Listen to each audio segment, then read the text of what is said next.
Hi, Mr. Foreman. How are you doing? I'm glad to be with you.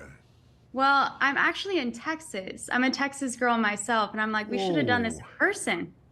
What are we certainly. doing virtual over here? Well, my first question is people always talk about who they'd want to play them in a movie. I'm curious how much of a say you had in who played you, and do you think Chris did the job? Did he live up to the George Foreman standard?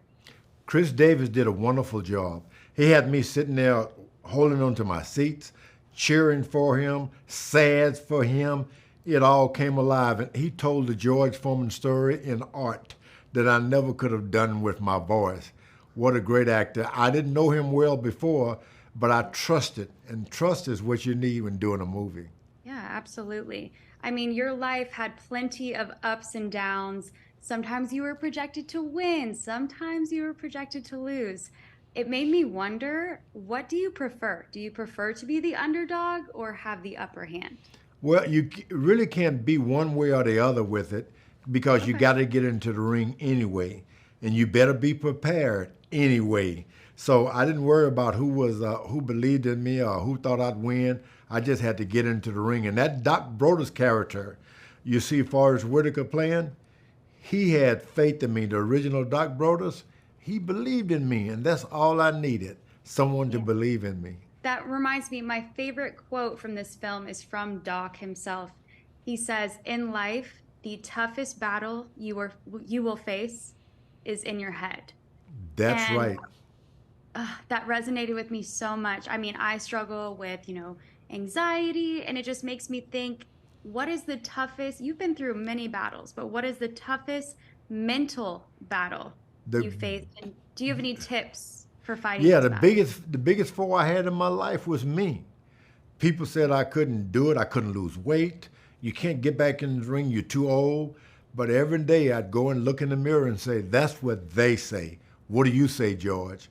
And I fought with George Foreman, and I got the victory over George Foreman, who wanted to quit in a lot of fights. I wanted to give up like any other human being, but I kept fighting. There's this term going around nowadays called manifesting. Do you know what it is? No, tell me about it.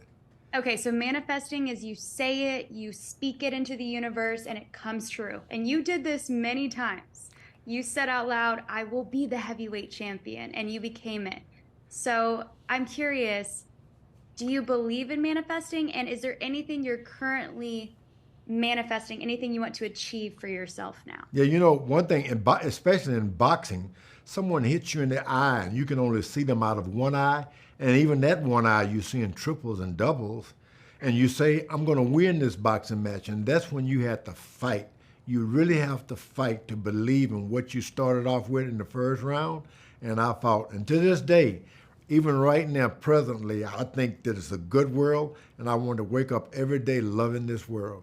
My final question is, we all know the power of an audience, whether it's a boxing ring or a movie theater. Why should people go and be a part of that audience in that movie theater and see this movie? And that was a time, not like it is today, where we all suffered through that COVID. We lost a lot. COVID changed our lives and left us without a lot of things we thought we had to have. And that movie tells you, doesn't matter what you've lost, it's what you're gonna gain. Get up, brush your pants off, spit in your palms and say, I'm ready for another round now. That's what that movie highlights. I hope everyone goes and sees it April 28th. Thank you so much for talking to me, Mr. Foreman. It was a And pleasure. thank you. Mr. Foreman, that funny little grill deal you signed is starting to generate some substantial checks. Really? Now I'm just surprised they chose a big old fat guy like me to sell a deal to help people get lean.